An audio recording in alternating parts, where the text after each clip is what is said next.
La maternidad y el encuentro con la propia sombra. Laura Gutman. Capítulo 9. Los límites y la comunicación. Los niños necesitan más límites o más comunicación. La exasperación que nos producen los niños que no tienen límites nos obligan a detenernos y a observarnos. Descubriremos que somos los adultos los que estamos limitando en nuestra capacidad de introspección y de comunicación con nosotros mismos y con los demás. ¿Qué me pasa? ¿Qué necesito? ¿A dónde voy? ¿Qué es importante para mí? Esta y tantas otras preguntas primordiales dan sentido a nuestra vida cotidiana. Si supiéramos transmitirlas, los niños estarían en condiciones de comprendernos y podríamos llegar a acuerdos satisfactorios para todos. Cuando los adultos no logramos reconocer con sencillez y sentido lógico una necesidad personal, tampoco podemos comprender la necesidad específica del otro y menos aún si está formulada en el plano equivocado. Sin darnos cuenta pedimos lo que creemos que será escuchado y no lo que realmente necesitamos. A este fenómeno tan frecuente y utilizado por todos, nosotros lo denomino la petición desplazada.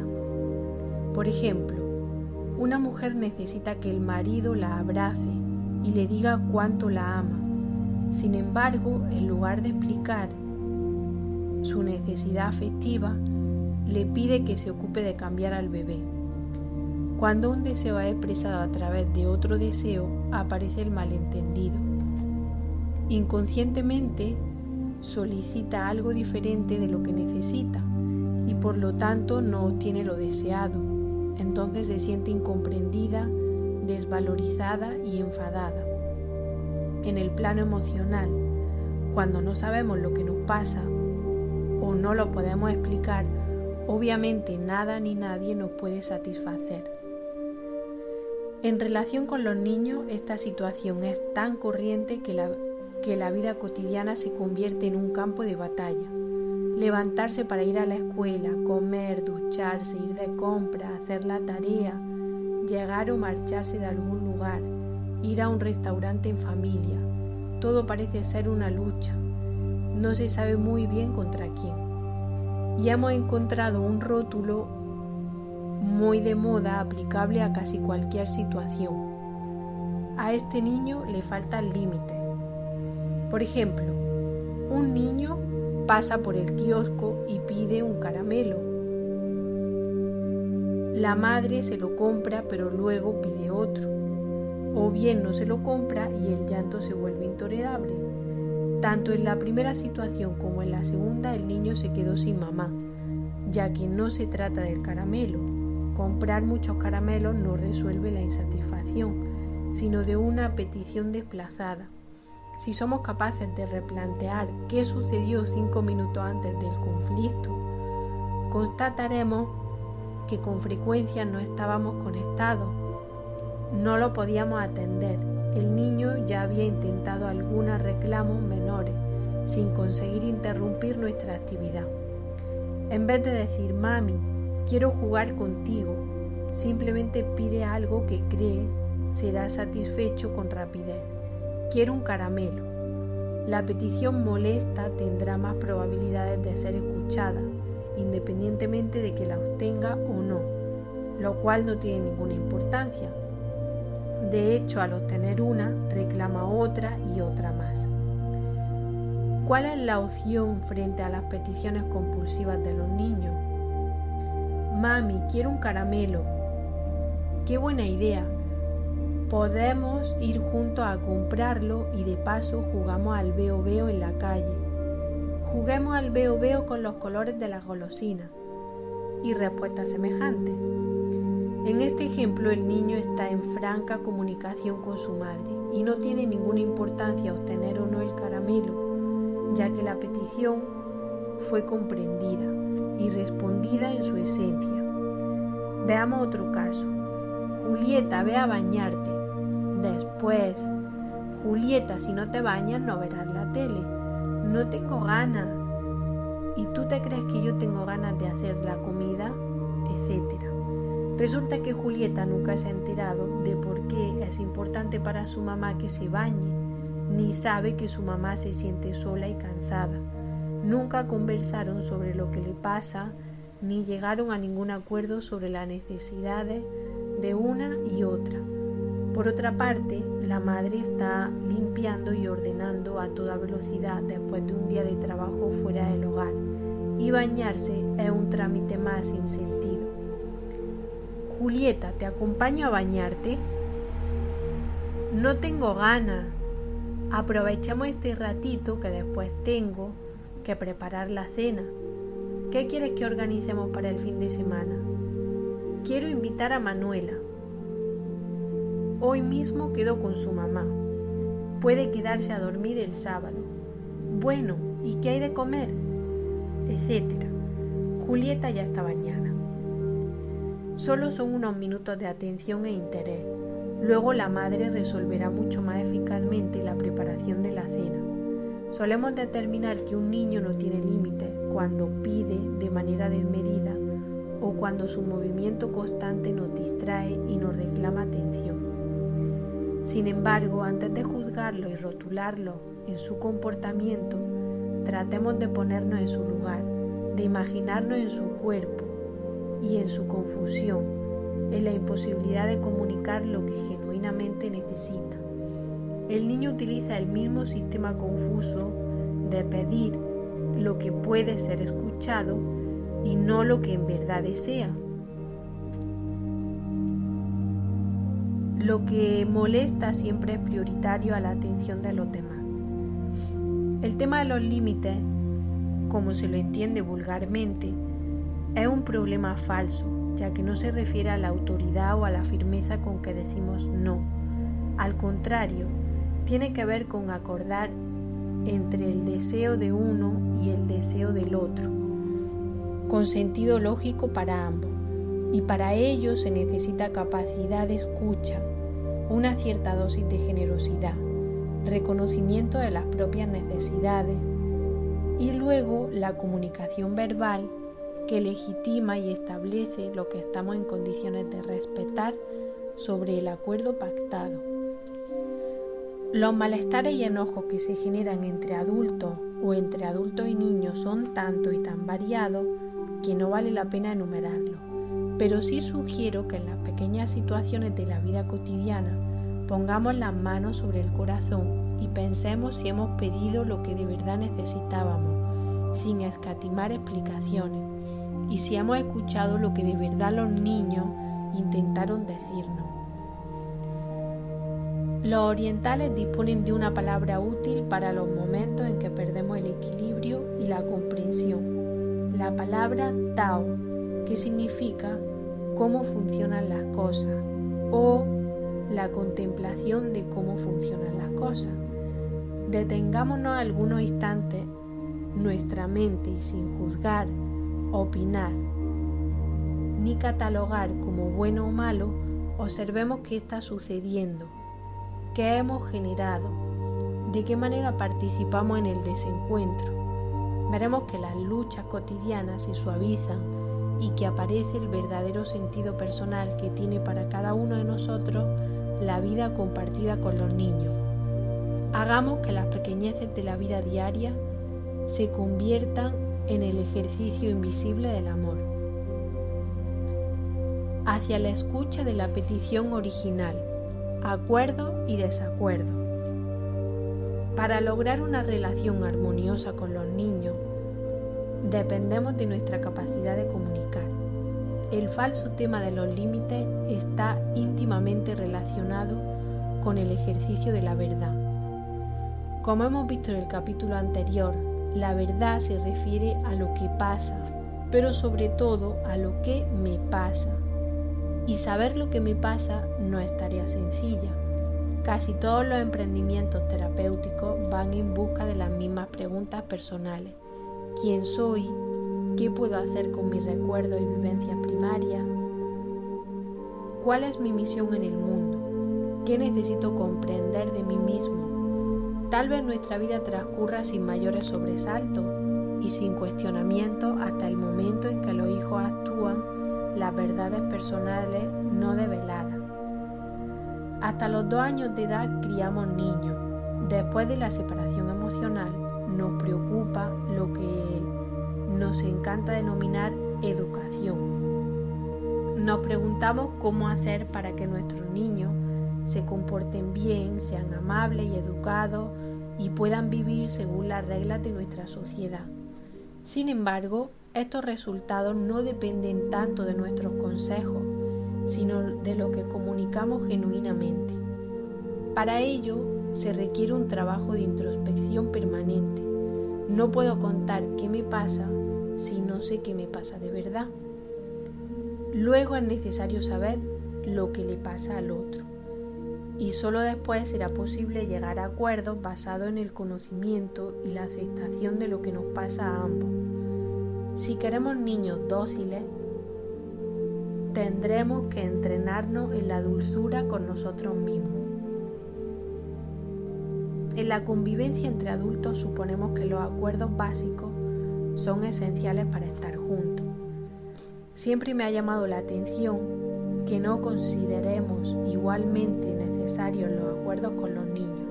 Por ejemplo, mi hija me pide que le cuente un cuento antes de ir a dormir. Yo le respondo que tiene que lavarse los dientes.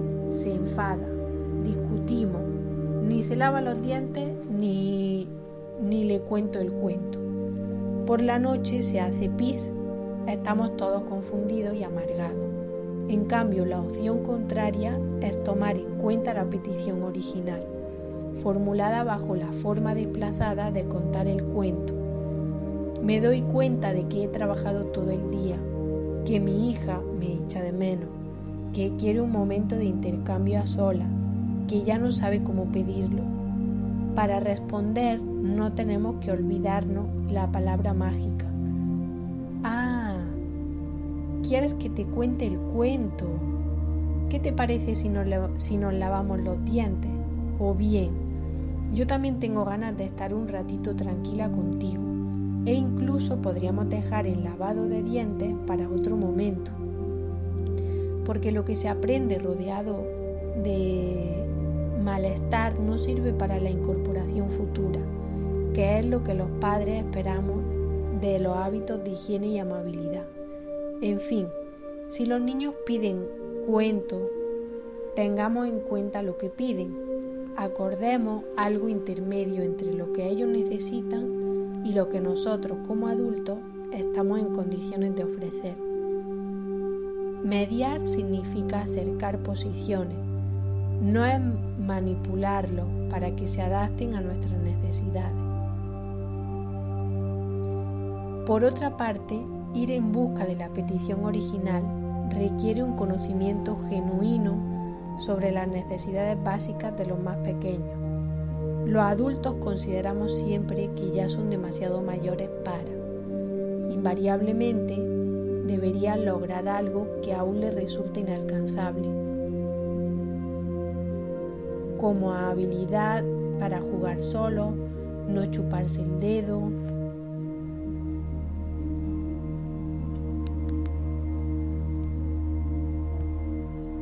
quedarse en los cumpleaños sin nuestra presencia, dejar el biberón, no interrumpir cuando los adultos conversan. En general, la presencia comprometida de los padres es en casa, cuando los niños no tienen límites, piden desmedidamente o no se conforman con nada. No es solo presencia física, es presencia y compromiso emocional. No importa la realidad objetiva ni las dificultades específicas por las que atravesemos, los niños son capaces de comprender y acompañar todas las situaciones si saben de qué se trata. Cuando chillan, patalean o no hacen caso, sencillamente ni ellos saben lo que nos pasa a los adultos, ni nosotros sabemos lo que les pasa a ellos como niños. Por eso, no hay acuerdos posibles y el intercambio resulta agobiante. Cuando más insatisfechos estén los niños, más los adultos los echemos de casa porque nos desgastan. Los enviamos a largas jornadas en la escuela, fines de semana en casa de los abuelos, ahondando la desconexión y el abismo que nos separa. El tema de los límites es un problema falso. Cuando hablamos de límites hay que considerar nuestros modelos de comunicación, la franqueza con que nos dirigimos a nuestro hijo, la búsqueda de verdad de nuestra verdad y el ejercicio de hablar con verdad personal, cada día, a cada instante, con cada uno de los niños. El uso del no, un recurso poco eficaz. No toques el enchufe, no saltes encima de la cama, no le pegues a tu hermano, no revuelvas mis cajones, no molestes, no grites, no cojas el teléfono que puede ser un cliente, no juegues con el mando a distancia de la tele, no te acerques a los compartir de papá, no llores, no te levantes de la mesa, no interrumpas, no mires los dibujos animados, no te hagas pis, no despiertes a tu hermanita, no juegues con la agenda, no desordenes tu cuarto. ¡No! Te he dicho que no. Si pudiéramos grabarnos, o mejor aún filmarnos, durante un día cualquiera en nuestra casa, constataríamos la cantidad de veces que decimos no a nuestro hijo, antes que cualquier otra palabra. Obviamente tenemos razón, ya que lo estamos cuidando de situaciones peligrosas o incómodas para los demás. Pero es indispensable constatar que estos no son tremendamente ineficaces. De hecho, estamos obligados a repetirlo una y otra vez. ¿Por qué? Porque usamos el no como primera instancia en lugar de utilizarla como última. Podríamos en cambio intentar 1. Reconocer las necesidades del niño y verbalizarla o legitimarla.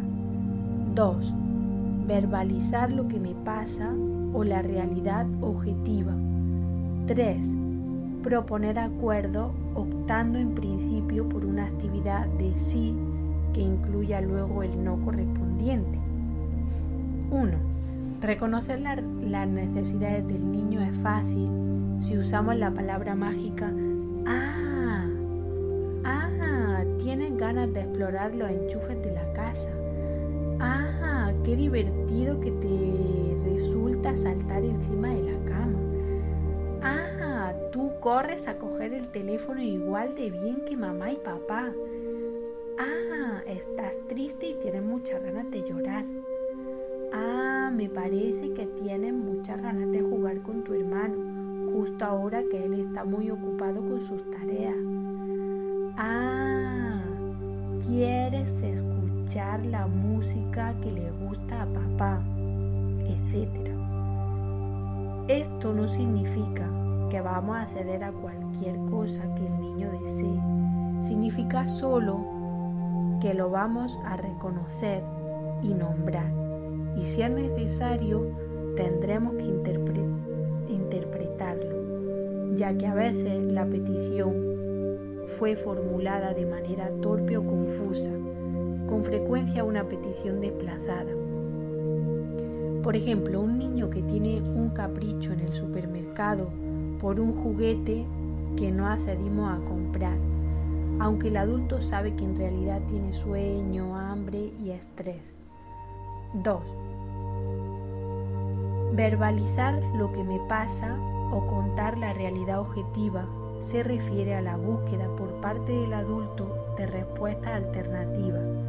Tengamos en cuenta que la exploración esperable en el desarrollo normal de los niños pequeños resulta ardua en las vivencias que no suelen estar adaptadas para los más pequeños, y la paciencia de los padres tampoco.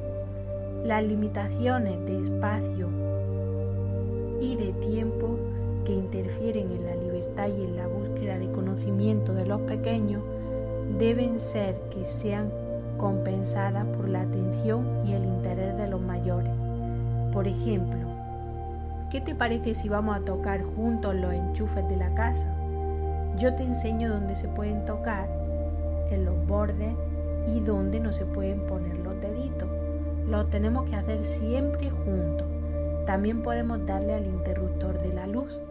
Vamos a otro cuarto, vamos a la cocina, vamos al balcón. Parece que aquí no hay enchufe. O bien, ¿qué te parece si vamos a cocinar una tarta y le decimos a Juan que cuando termine de hacer la tarea nos ayude? Incluso, vamos a escuchar la música que le gusta a papá, pero yo pongo los discos. Tú aprietas este botón y ahora este otro. Pensar primero en sí y luego en no permite satisfacer al niño con relativa facilidad. Entonces el no es solo un no, no adquiere dimensiones de privación de la totalidad de su ser. Hay cosas que sí se pueden hacer con un poquito de voluntad. 3.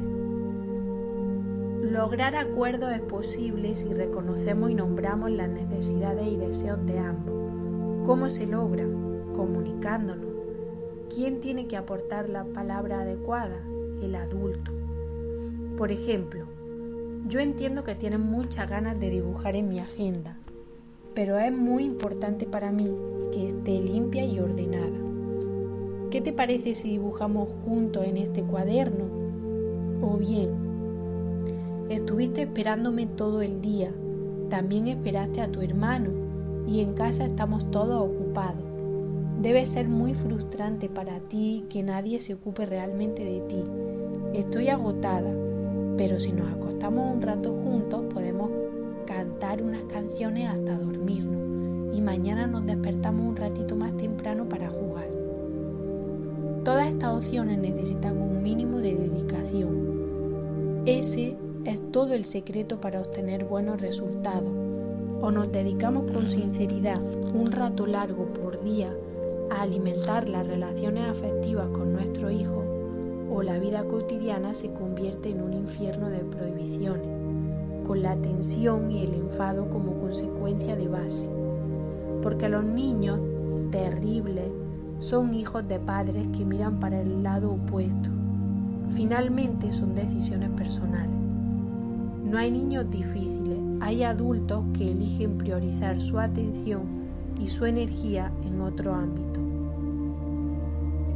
Los adultos que sistemáticamente negamos lo que un niño pide, deberíamos preguntarnos sobre la satisfacción de nuestros deseos, interrogarnos sobre nuestra felicidad, si estamos contentos con lo que somos o hacemos, si tenemos mucha rabia o estamos en paz, si nos sentimos frustrados y en ese caso, ¿cómo podemos remediarlo?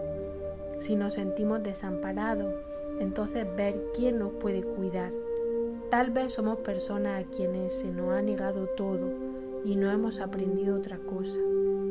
Es nuestra intención ser buenos padres, pero no tenemos paciencia. El no está muy aprendido y forma parte de nuestra visión.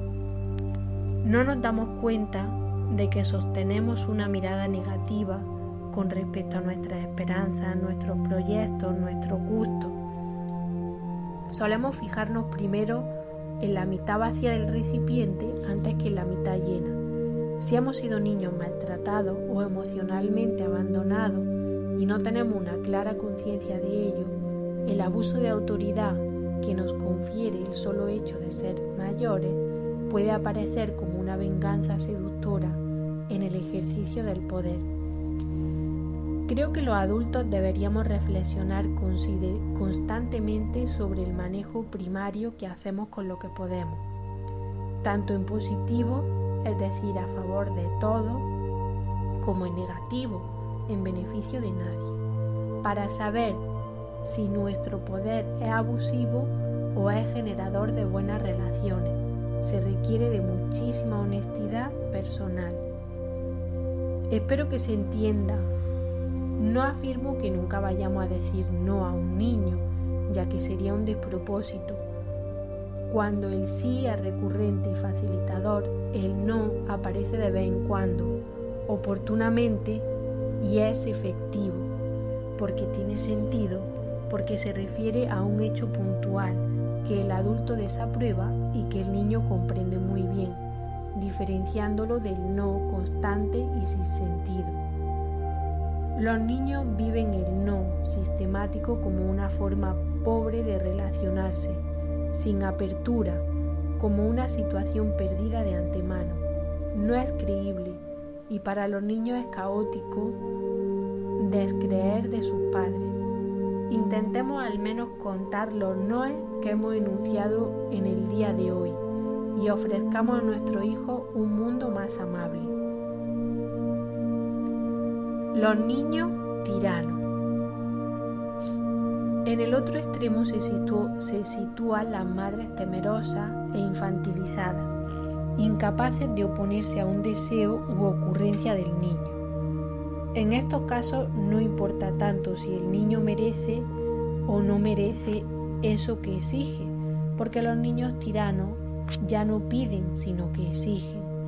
Aquí también se genera incomunicación, ya que lo que la madre o el adulto necesita no es explicado y por lo tanto no es tenido en cuenta por el niño. Para comunicar es imprescindible hablar en primera persona del singular y luego escuchar al otro hablando también en primera persona.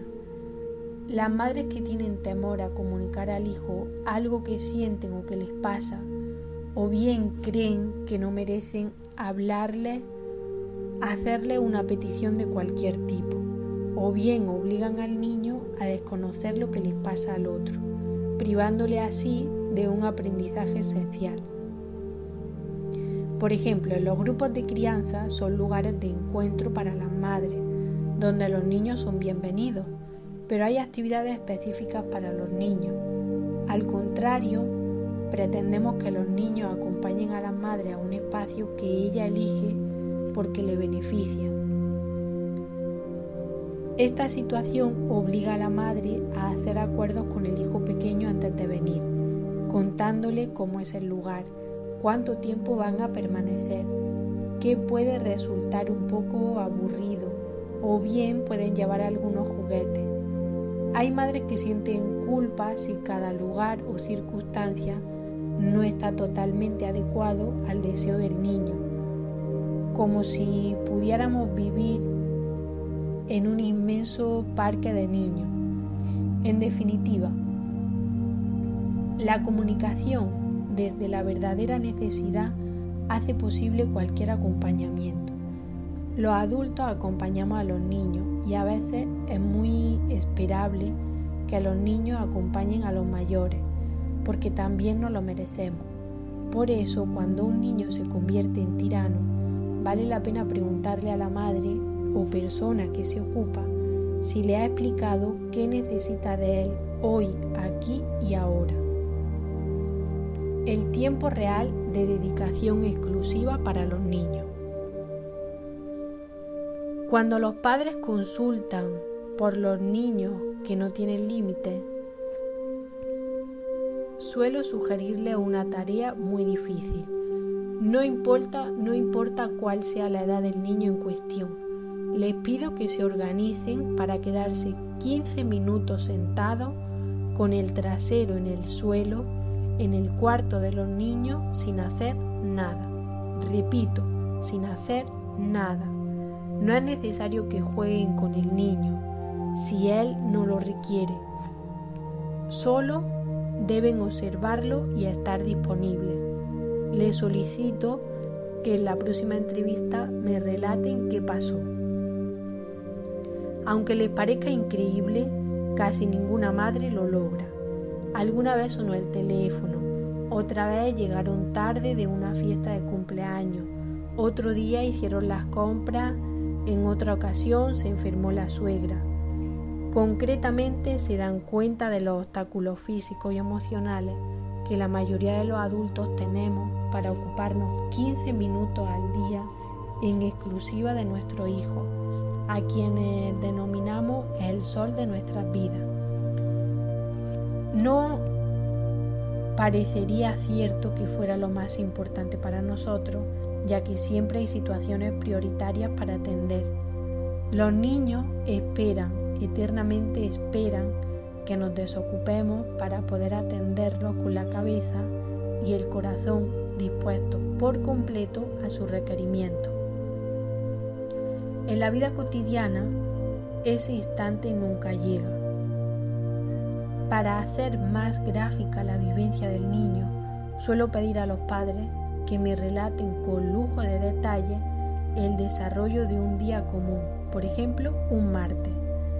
Luego les pido que me relaten lo mismo como si fueran el niño que cuenta el transcurso de la jornada.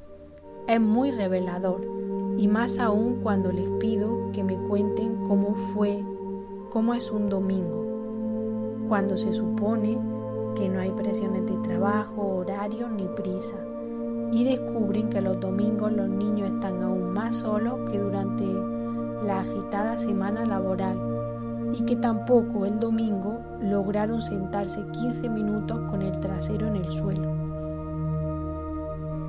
Permanecer quieto junto al niño permite que el niño se aquiete sin riesgo.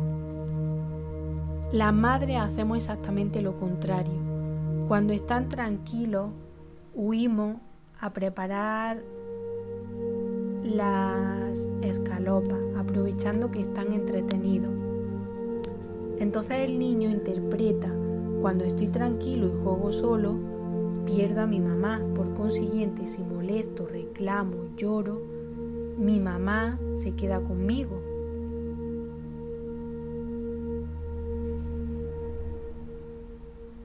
A la inversa, si el niño juega tranquilo y las madres permanecemos serenamente en el cuarto leyendo un libro, pero disponibles, el niño aprende que si juega solo, no hay riesgo de perder a la mamá. Es decir, juega solo, pero no está solo. Es una pequeña gran diferencia. No es una pérdida de tiempo detenerse unos instantes cada día, aunque en apariencia el niño no nos hable ni nos solicite nada concreto. Por lo que aprende es la capacidad de autosatisfacerse, de serenarse, de saber que puede pedir lo que sea desde la petición original, que será escuchado y contemplado, y no se convertirá en un niño sin límites, sino en un niño que comunica lo que le pasa. Lamentablemente, hoy en día está muy de moda hablar de los límites. De hecho, me invitan con frecuencia a dar conferencias sobre los famosos límites, pero ha llegado la hora de dejar la soberbia y el autoritarismo y volcarse hacia el interior de nosotros mismos, de bucear y encontrar qué es lo que no hemos compartido con los niños, pero sobre todo qué es lo que nos negamos con terquedad a admitir. Por lo general tiene que ver con las limitaciones afectivas que tenemos los adultos que nos impiden relacionarlos con el alma al descubierto. Los niños nos reclaman a gritos que abandonemos los disfraces y que nos hagamos cargo de construir los vínculos desde la realidad emocional de cada uno. Los caprichos cuando nace un hermano. Los adultos partimos del preconcepto de que un niño necesariamente va a estar celoso del hermano que nace. Entonces, cualquier actitud, molestia, tristeza o conducta va a desembocar en la interpretación esperable sobre los celos. Sin embargo, se aprende a estar celoso, a restar, o se aprende a amar, a sumar, según los modelos de comunicación. Y los padres tenemos algo para reflexionar al respecto. Antes de especular sobre los niños, es necesario revisar y reconocer los propios sentimientos ambivalentes que genera el nacimiento de otro hijo, al igual que todo cambio significativo en nuestras vidas, y percibir nuestra fantasía sobre la dificultad para amar de manera equitativa a varios hijos. Por esa razón, la doctora Françoise Dolto, pediatra y psicoanalista francesa ya fallecida, solía decir que el corazón de las madres se multiplica con cada hijo que nace. Eran palabras pertinentes frente a la sensación de las madres de no ser capaces de amar a otro hijo con la misma intensidad con la que querrían a su tesorito ya nacido. Esta construcción imaginaria que con tanta frecuencia tramamos las mujeres no se sustenta en la realidad, sino en los temores primarios y en el desconocimiento que aparecen con cada nueva vivencia. A veces la sensación de placer está unida con el miedo, la alegría, la preocupación, etc. Estos sentimientos contradictorios son legítimos. El problema radica en que tenemos que reconocer en nosotras mismas solo los aspectos positivos de ellos, endosándonos a nuestros hijos mayores los negativos. De esta manera, el que está celoso siempre es el otro, el que se porta mal y está impaciente o aburrido es el niño. En cambio, se supone que una está eternamente feliz, radiante y satisfecha.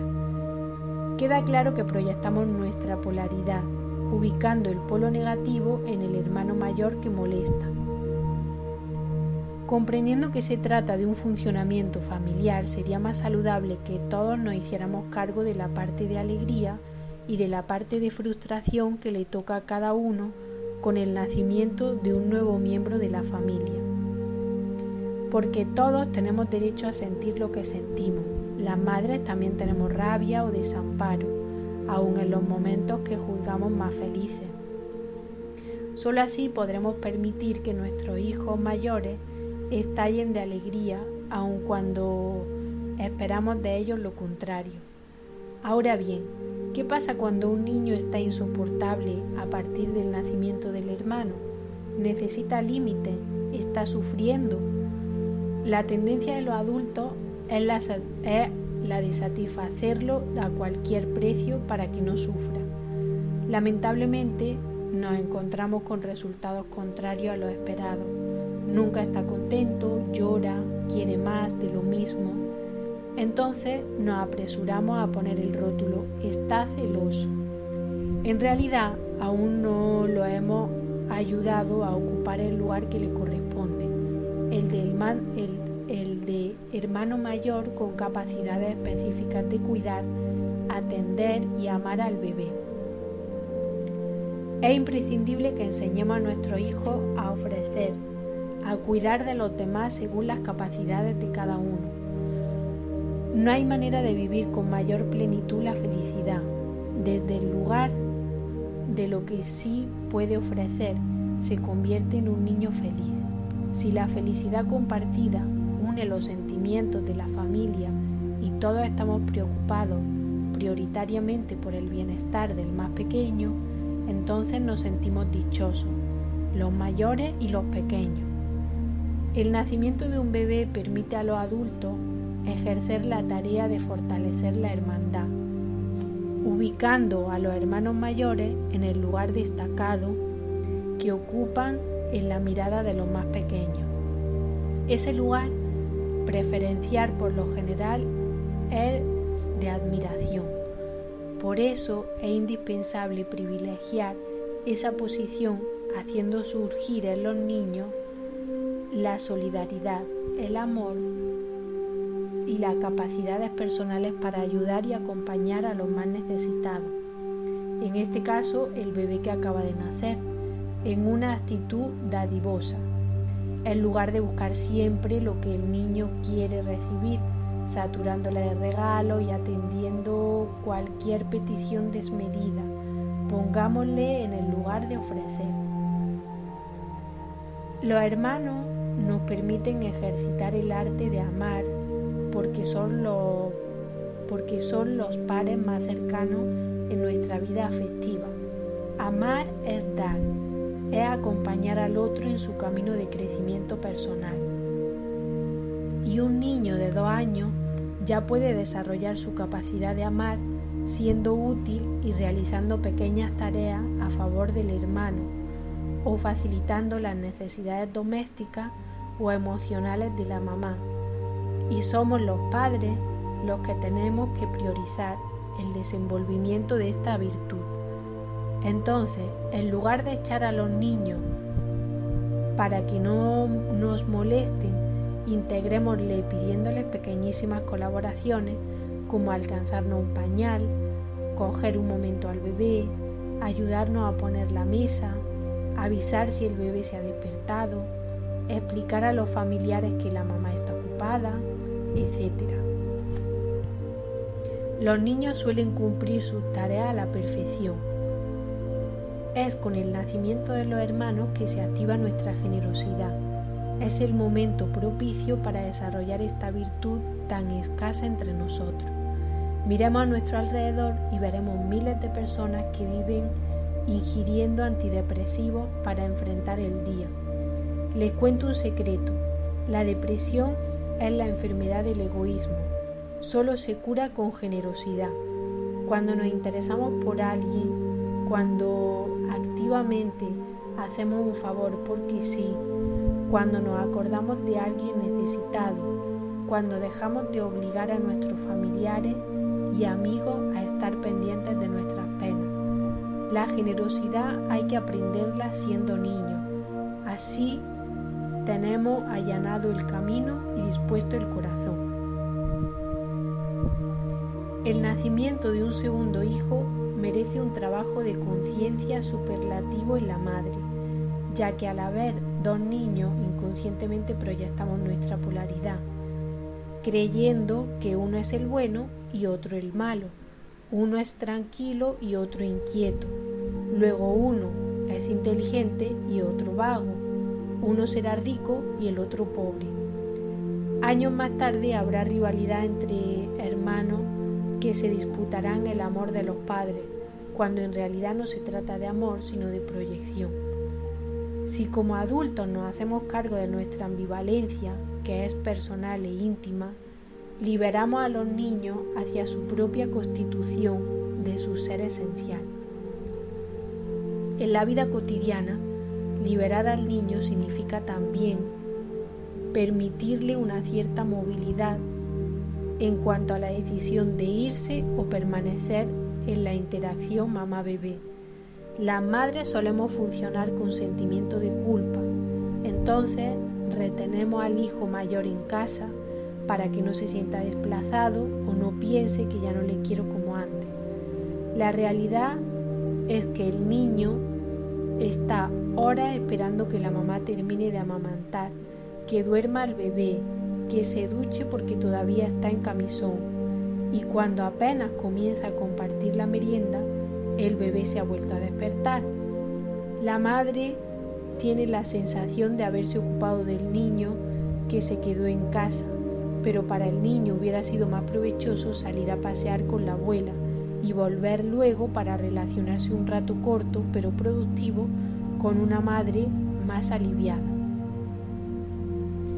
Cuando los hermanos mayores tienen más de 2 años, es preciso liberarles y permitir que aumenten las situaciones de socialización y de juego con otros niños o adultos, ya que sus experiencias personales son más interesantes que permanecer esperando pasivamente a una mamá ocupada cambiando pañales.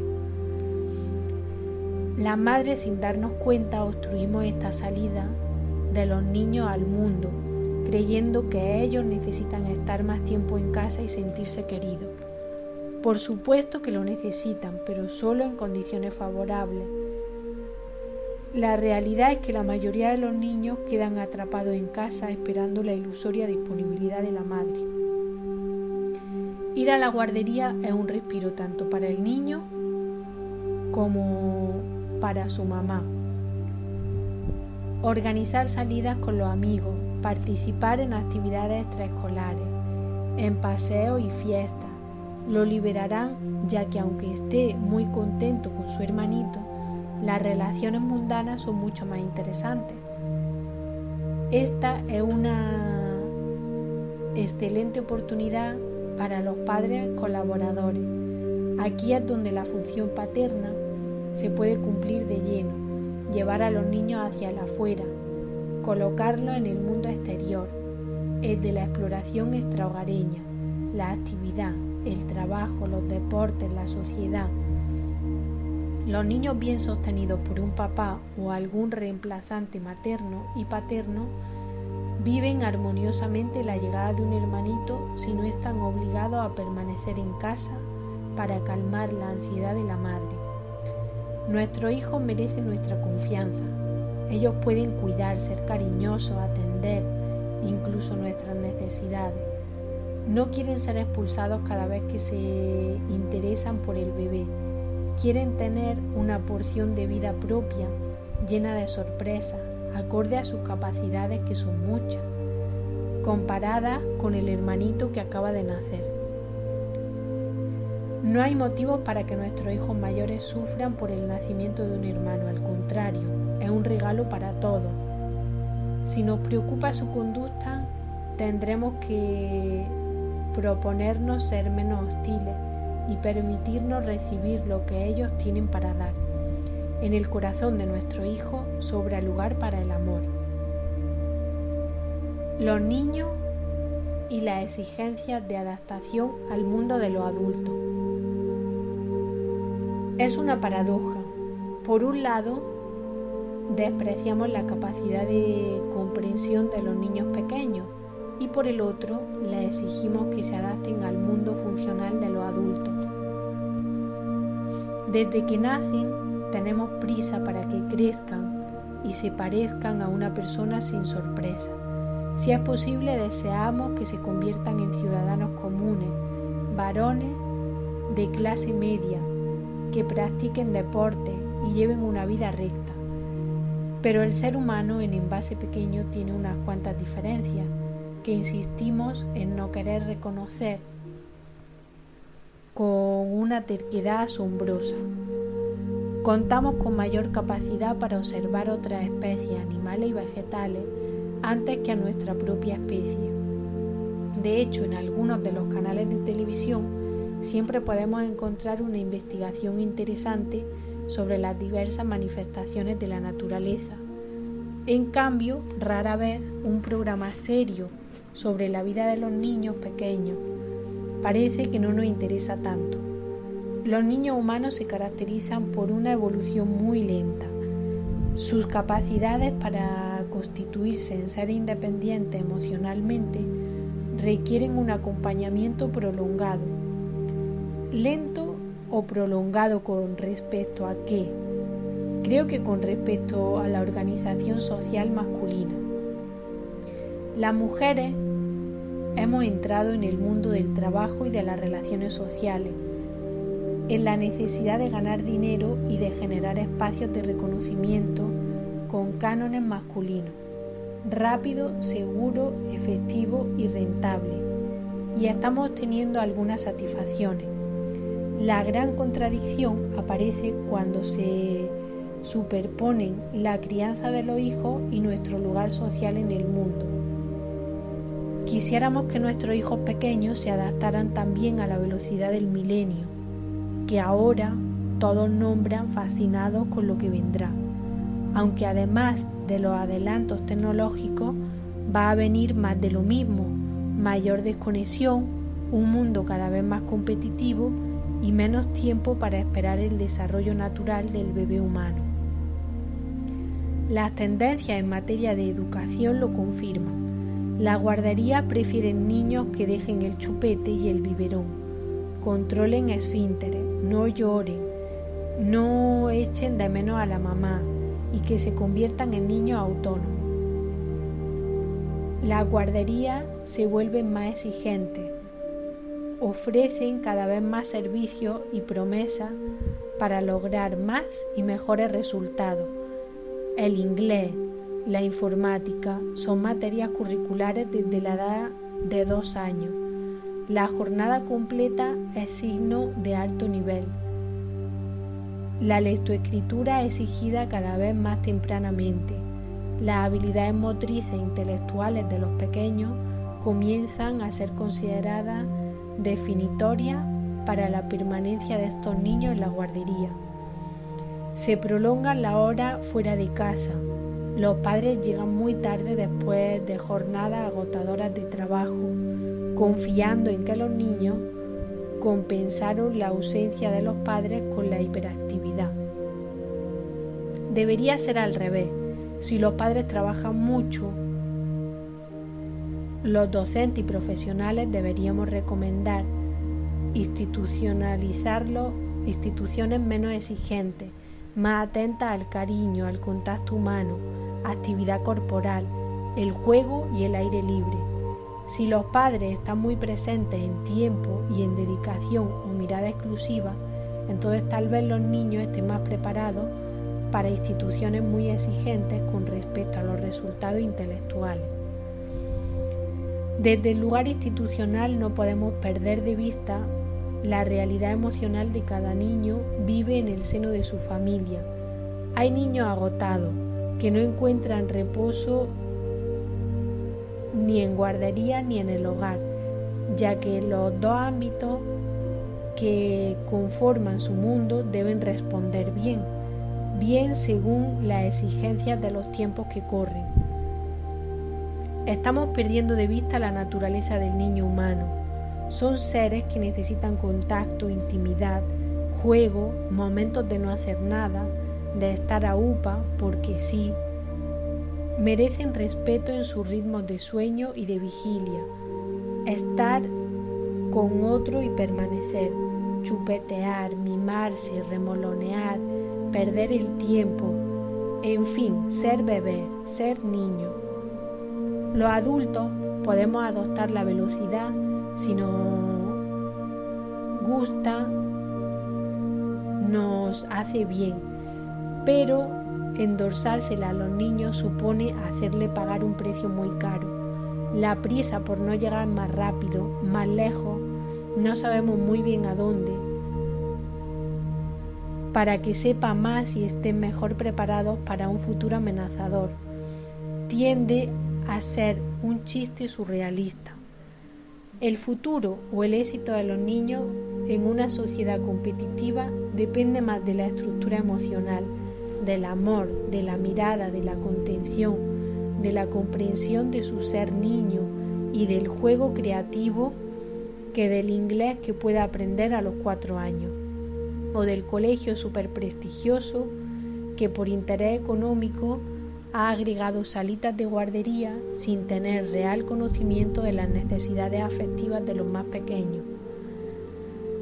Más tarde, en la vida de un niño de escuela primaria o de un adolescente, los padres podrán optar por el colegio más difícil, exigente y competitivo, sin riesgo para su personalidad.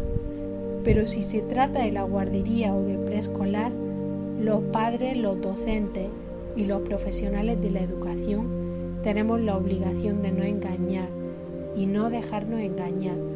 Un niño pequeño tiene el derecho de vivir como niño, revolcándose entre hadas y duendes y convirtiendo con su varita mágica en príncipe y princesa todo lo que le rodea.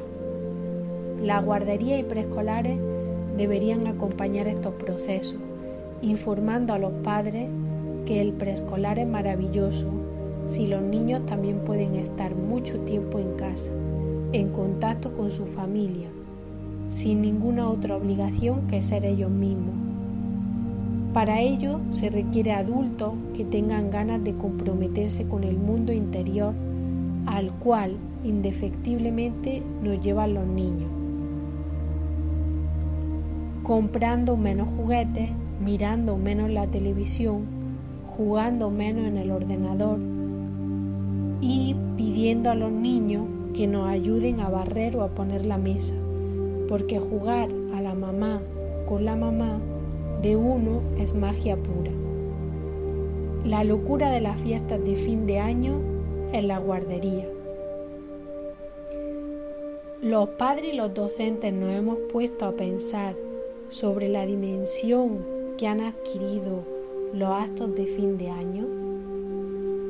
Resulta sorprendente que casi sin distinción entre guarderías públicas o privadas, guarderías que trabajan con poblaciones ricas o de bajos recursos, guarderías con excelentes propuestas pedagógicas, o de los otros que asemejan tanto la desesperación por mostrar a los padres aquello que las docentes son capaces de hacer con sus tesoritos.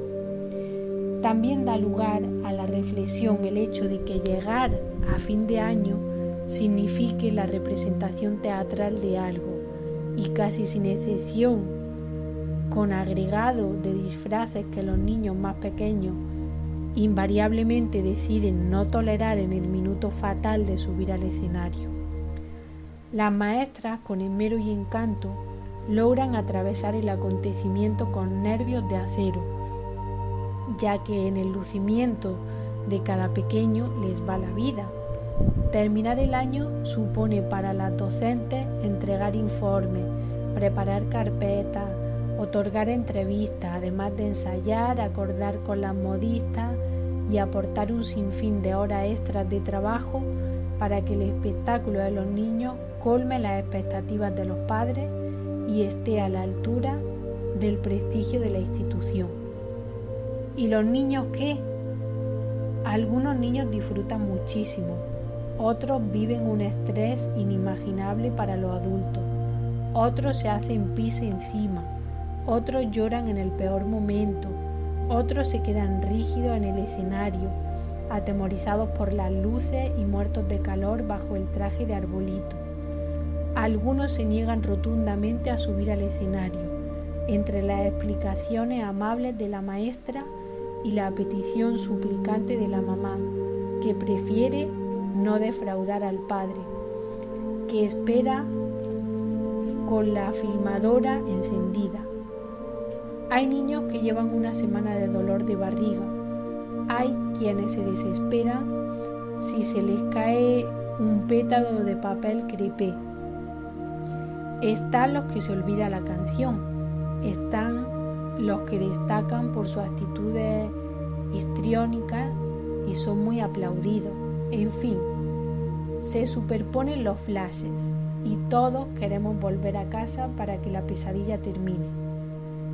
Preferimos minimizar la gravedad de los hechos, ya que estas mises en escena forman parte de la normalidad. Al fin de cuentas, no es tan terrible actuar a fin de año. Todos lo hacen en todas las escuelas. ¿Por qué habría de modificar algo? La propuesta es admitir la elaboración de pensamientos autónomos, pensar como adultos, como querríamos festejar la culminación de un proceso que hemos compartido dentro de una institución. ¿Qué significa llegar a fin de año? ¿Qué y a quiénes estamos festejando? En principio, cualquier situación que no sea exponer a los niños para consumo de la vanidad de los adultos es bienvenida.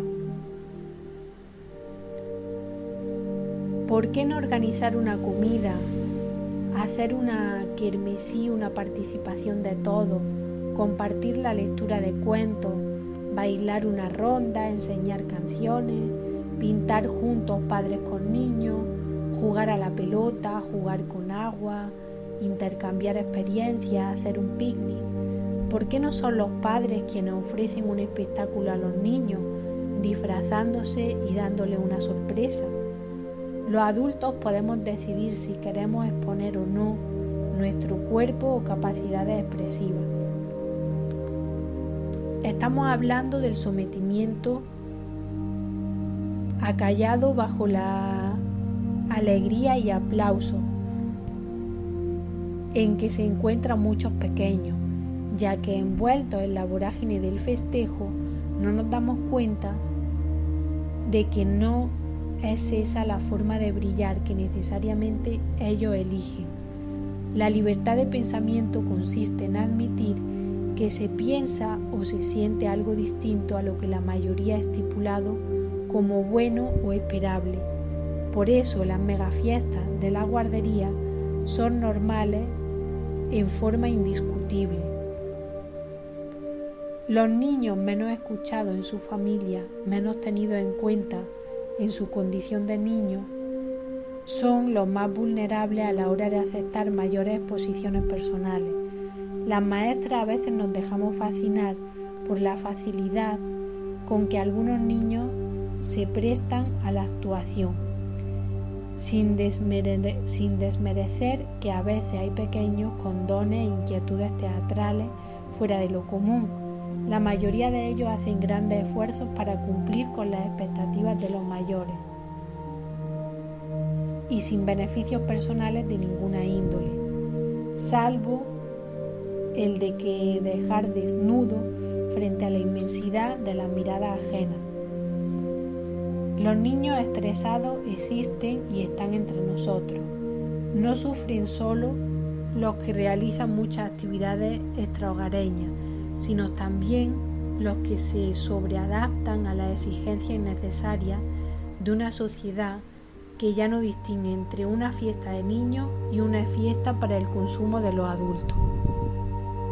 Con mayor conexión emocional, podríamos imaginarnos las fiestas como lugares ideales para el encuentro humano, del que todos estamos ávidos y carentes. Pueden ser la ocasión para conocerse, para corroborar el sentido verdadero de la elección que hicimos para nuestro hijo.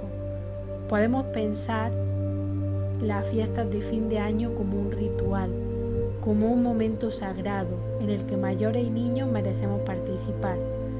Son también la ocasión para observar a nuestro hijo sin juzgarlo y revisar qué realidad estamos eligiendo para ello.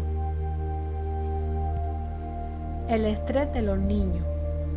El estrés ya no está reservado a los mayores. Personalmente me llama la atención en las consultas de padres de niveles económicos medios y altos el grado de insatisfacción y de falta de elección al que están sometidos los niños, sobre todo a causa de la asistencia a colegios competitivos, de los cuales no pongo en cuestionamiento el estudio ni las exigencias intelectuales, sino la adaptación que requieren para dejar de lado casi todo lo que un niño necesita, a saber, el juego como elemento primordial en el desarrollo de las relaciones, la fantasía para la posterior construcción del pensamiento, el amor y el cariño como sensaciones básicas de contención para el crecimiento.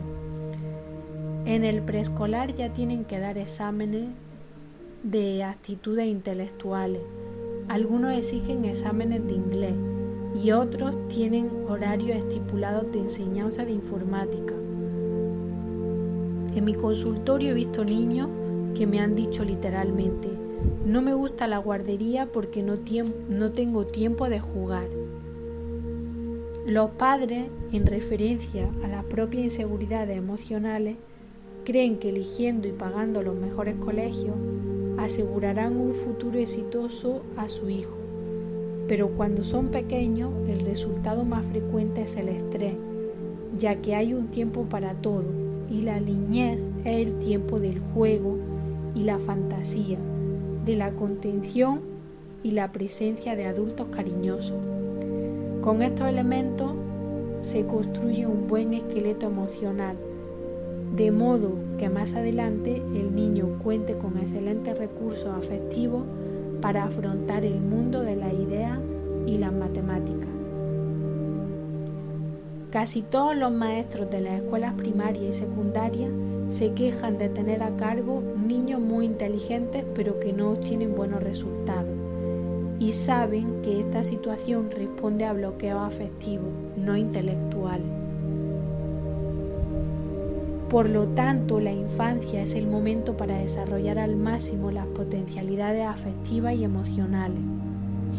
Al igual que en el contacto con bebés, que como hemos dicho en capítulos anteriores requiere tiempo y disponibilidad, en el caso de niños mayores de 2 años todavía es tiempo de ofrecer tiempo, tanto en el hogar como en la guardería o preescolar. Por otra parte, vale la pena tener en cuenta las diferentes personalidades de los niños pequeños, sus preferencias, horarios, rutinas, a la hora de elegir una guardería para ellos. A veces Una conviene a un hijo, pero no a otro. Son innumerables los padres que consultan por niños que no tienen límites, pero luego resulta que pasan todo el día en una guardería muy exigente donde no se sienten a gusto, lloran cada mañana y cuando vuelven a su casa se encuentran con padres agotados por el trabajo y las preocupaciones. Según las posibilidades de cada familia, es necesario tener en cuenta qué le pasa al niño y facilitarle la vida si eso está a nuestro alcance. Somos demasiado rápidos para negarle lo que sea, sin detenernos a pensar por qué necesita lo que necesita.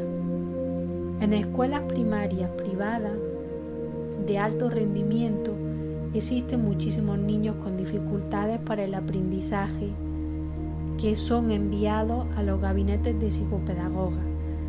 Más allá de las excelentes profesionales que hay trabajando, me encuentro con niños agotados a quienes les pregunto qué les gustaría hacer.